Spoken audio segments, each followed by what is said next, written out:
नमस्ते विद्यार्थियों। आज मैं आपको कला के इतिहास के बारे में बताऊंगी। लेखन सामग्री के अनुसार इतिहास को 3 भागों में बांटा गया है। पहला प्रागैतिहासिक काल है, दूसरा अद्यैतिहासिक काल है और तीसरा ऐतिहासिक काल है। अच्छा, प्रागैतिहासिक काल किसे कहते हैं? प्रागैतिहासिक काल में हमें कोई लिखित सामग्री प्राप्त नहीं हुई है,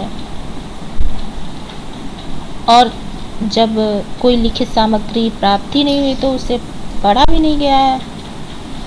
और जो जिसमें लिखित सामग्री मिली है उसे अद्यैतिहासिक काल कहते हैं, लेकिन उसे पढ़ा नहीं जा सका है। और जिसमें लिखित सामग्री मिली है और उसे पढ़ा भी जा सका है उसे ऐतिहासिक काल कहते हैं।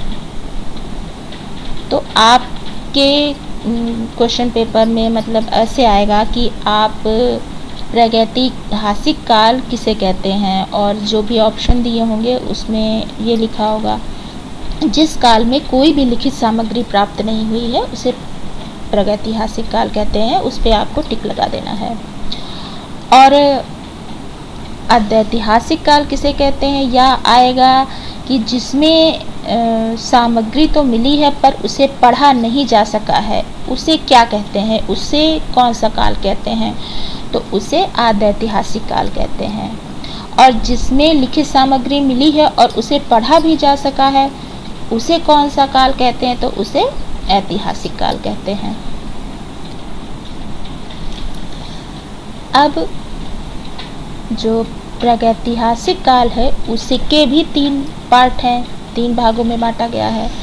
पहला है पुरापाषाण काल, फिर है मध्य पाषाण काल और फिर है नवपाषाण काल। जो पुरापाषाण काल है वो है 50,000 से 30,000 BC यानी ईसा पूर्व। और जो मध्य पाषाण काल है वो 30,000 से 10,000 BC है, ईसा पूर्व है। BC का मतलब ईसा पूर्व। और जो नवपाषाण काल है वो 10,000 से लेके 10,000 BC से लेके 3,000 BC तक माना गया है। अब जो पुरापाषाण काल है, इस काल में क्या क्या हुआ?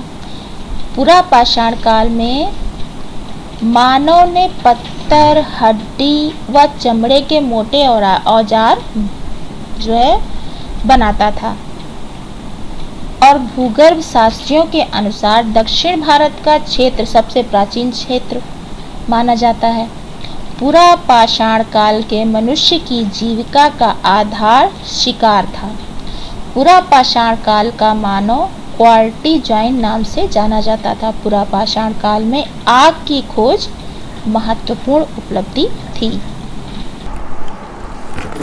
मध्य पाषाण काल, इस समय मानव ने पत्थर के औजारों को अधिक सुडौल और ज्यामितीय रूप प्रदान कर दिया था। इस काल में मानव ने मिट्टी के बर्तन बनाने की चेष्टा की, जिसमें वह कुछ हद तक सफल भी हो गया था। इस काल की मुख्य विशेषता छोटे व नुकीले पत्थर के औजार हैं। पत्थर के छोटे व नुकीले औजारों को लघुपाषाण या माइक्रोलिथ कहा जाता था। अब आता है नवपाषाण काल। नवपाषाण काल में लगभग जो भी उदाहरण प्राप्त हुए हैं उसमें सबसे अधिक बेल्लारी के आसपास प्राप्त हुए हैं। नवपाषाण काल में मानव ने काफ़ी प्रगति की, जैसे पशुपालन, बस्ती में बसना व पॉलिशदार हथियार, पॉलिशदार औजार समूह में रहना, कलात्मक मिट्टी के बर्तन बनाना आदि नवपाषाण काल की महत्वपूर्ण उपलब्धि है। पहिए का आविष्कार व चाक का प्रयोग भी महत्वपूर्ण उपलब्धि थी। पाषाण काल का गढ़ा हुआ गोल यंत्र नर्मदा नदी से प्राप्त हुआ है। यहीं से एक दरियाई घोड़े तथा अन्य पशुओं की अस्थीभूत हड्डियां भी प्राप्त हुई हैं। इस प्रकार पूर्व पाषाण काल गुड़प्पा तथा मद्रास सिटी क्षेत्र तक सीमित रहा, परंतु नवपाषाण युग का मानव सारे भारतवर्ष में फैल गया, जिसका प्रधान केंद्र बेल्लारी था।